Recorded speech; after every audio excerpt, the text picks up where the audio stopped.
hello. Hey, Other Joe, how you guys doing Hey, tonight? What's going on, man? What's up? You made it. Other Joe, this is Other Joe and Aaron and Michael. Hope you guys are doing well, my friends. We are. are, dude. Good to hear it from your voice again, man. What's going on? Oh man, well, look, I've been doing a lot of testing, fellas, with the MC1, with the Emotiva MC1, and it's only been, I guess, about a week or so testing, and I did something kind of silly. I kind of put it in a position where I thought there would be some issues, and obviously there was. I kind of hooked everything up and ran the video as well as the audio through it. And gosh, there's so many things to say about it, but honestly, I'm a budget guy, and I think what I'm learning here is, sorry to backtrack for just a second, but there is, I'm just kind of blown away by the difference between the separates and the AVR, between the Yamaha AVR I'm coming from and this now separate. So that's been just by itself, that's been amazing. And I can tell you, I've had some blunders as well, and I can get into that real quick. I ran all the processing for all the video through. So in other words, the HD Blu-ray player ran the audio and video as well through that, as opposed to just video to the display. And to be fair, I really feel like I'm coming off the LG UBK90 is my dedicated Blu-ray player. It's I guess a mid-range player or maybe a little lower, but I really felt like there was some real punch in the image, man, for whatever reason. I have since gone back to just putting the HDR Blu-ray video signal back to the LG C10 because, and this is something I wanted to ask you guys about, ARC communication issues. Okay. And this is one of the reasons I wanted to separate my video from audio processing and why I kind of wanted to run to the TV, but it just seemed no matter what I did, turning triggers on and off from both the display, the MC1, and the other devices such as the Xbox or the DVD player. But gosh, man, can you guys give me a tip on smoothly running those operations?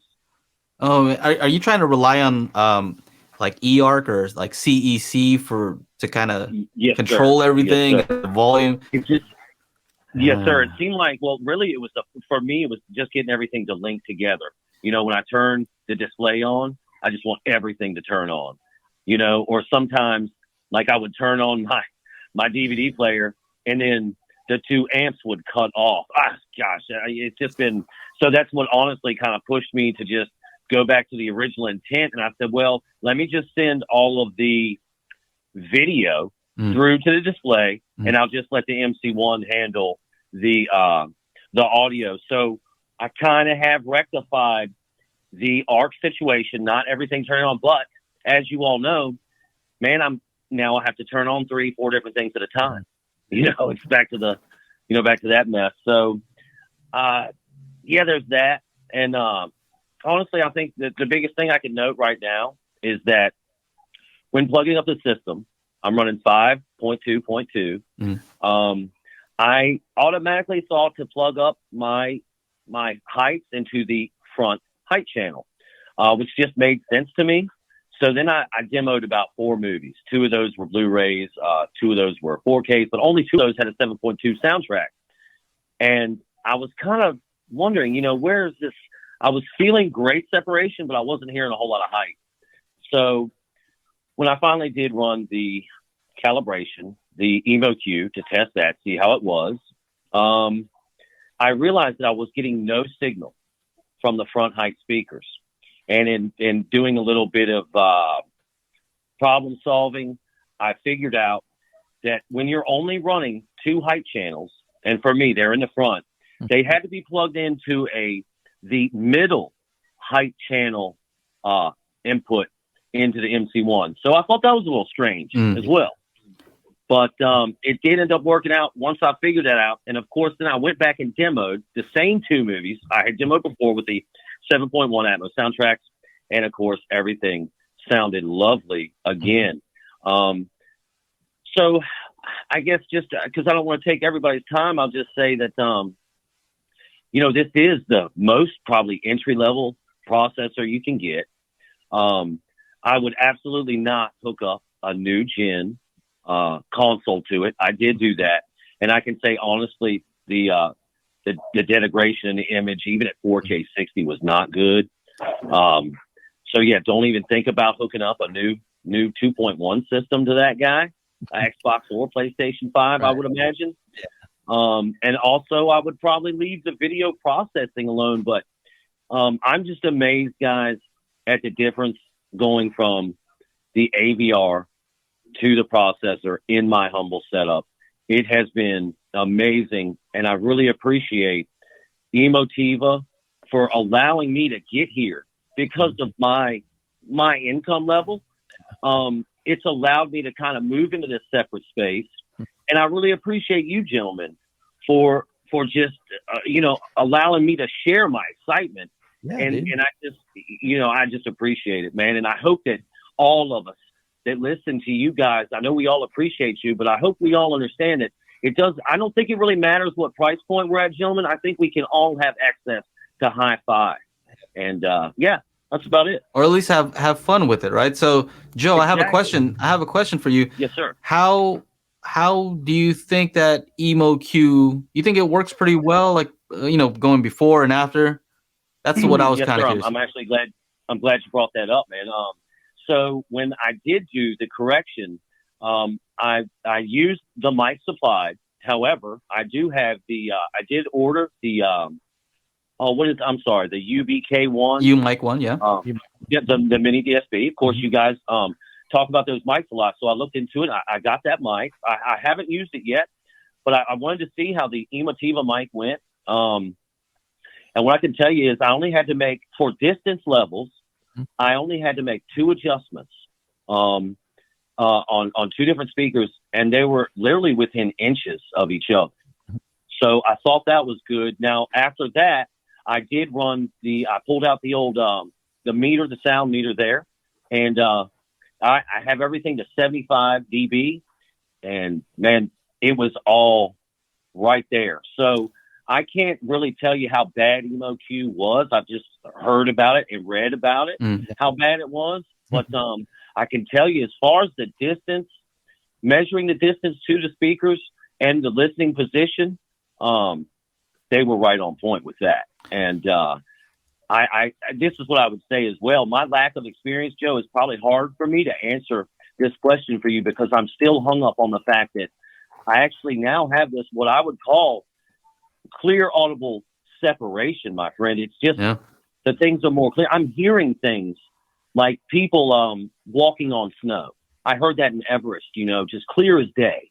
Some things in some other movies I'm very familiar with that I never heard before. So I'm just kind of stuck there. I wish I could answer your question a little bit better. Yeah, but unfortunately, okay. Well, I think if it does the time and levels, I mean, those are pretty easy to do. I think, timing and levels are pretty easy. I was kind of more curious if it tries to do some equalization, and it's just a matter of, did it sound better or worse before and now? Yes, sir. That's why I was trying to explain. Like, I'm so hung up on the channel separation, but I can throw this in there. I've been running 2 subs with the Yamaha AVR, and to be full disclosure, the Yamaha AVR was a TSR 700, so very entry level as well. But it did allow me to run the two subwoofers, but they were on a mono signal. Since playing with the MC1, having that independent sub channels, I do believe I recognize a difference in that, and I believe my bass is now it's more. They're more separate from each other, but it sounds more together, if that makes any sense. Yeah, more like maybe it blended it better. More cohesive, yes, sir. There you go. Yeah. So, it's been, it hasn't been a dream machine. Obviously, there's been some hiccups, but I think that with this, I just really like the price point, man. And it's allowed me, like I said, to get in here and experience some things I haven't experienced before. So that's pretty fun, man. Maybe I have to check this out then.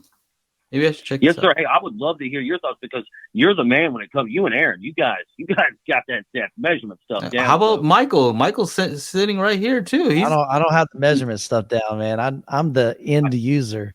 Yeah. I tell you why I love Michael, listening to Michael's, because, man, I feel like, Michael, you just, like these other guys, you've had so much equipment in and out of your home theater. And I really feel like that all of you guys do this, but I really feel like you guys just give, the honest info, how you feel about it and what it did for you. And that's valuable, man. Sometimes it's hard to find that. We all just compare notes, right? So it's not like, oh, I do it the best. It's more like, all right, he does this. And then sometimes you compare notes. You're like, oh, kind of came to the same conclusion. Mm-hmm. Yeah, no, I love the way you guys bring the information, my friends. Appreciate it, man. Appreciate it. It's just it's fun because a guy like me and somebody that just isn't as well versed and doesn't know. You guys have this great wealth of experience, so I'm just excited and happy you share it with all of us and help guys like me get into it, man, and really enjoy it. Yeah, you gonna make a video about this? I think yes, sir. Yeah, I've live streamed about it a couple of times. All right. Of course, what's your channel? Plug your channel real quick. Yeah. Yeah. Oh, it's well, I guess you just look up HomeTheaterJoe, or you could probably look up Joe Woody. All right. On YouTube, and that'll find it. But like I said, I'm just we just do a little thing around here. But you guys, like I said, I just want to. All I did was ever share my experience. That's it. In my journey, because I kind of learned that watching you guys and I just think that and the more information we get out there, information sharing, man, is very important. I'm sure a lot of people are going to have questions for you because this is pretty new, and I don't know how many people actually have it. So if you do have a channel, make sure to check link down here, and we'll link to you. Yes, sir. And if anybody has any questions, I'm sure you'll be around to answer based on your experience, right? I definitely appreciate that shout out, fellas. I will do my best to honor, the traditions that I see with you guys, just giving the information as it comes to you. And that's about it. That's all I can do. And I'm just, I'm so excited that, dude, I love your energy, man. Excited that we all got this chance, man. Got that Michael energy. All right, Joe. Well, cool. Well, hey, my friends, I hope everybody has a wonderful evening. Again, I love the show. And, hey, you guys be good. Be safe. Boom. Thank you. Later.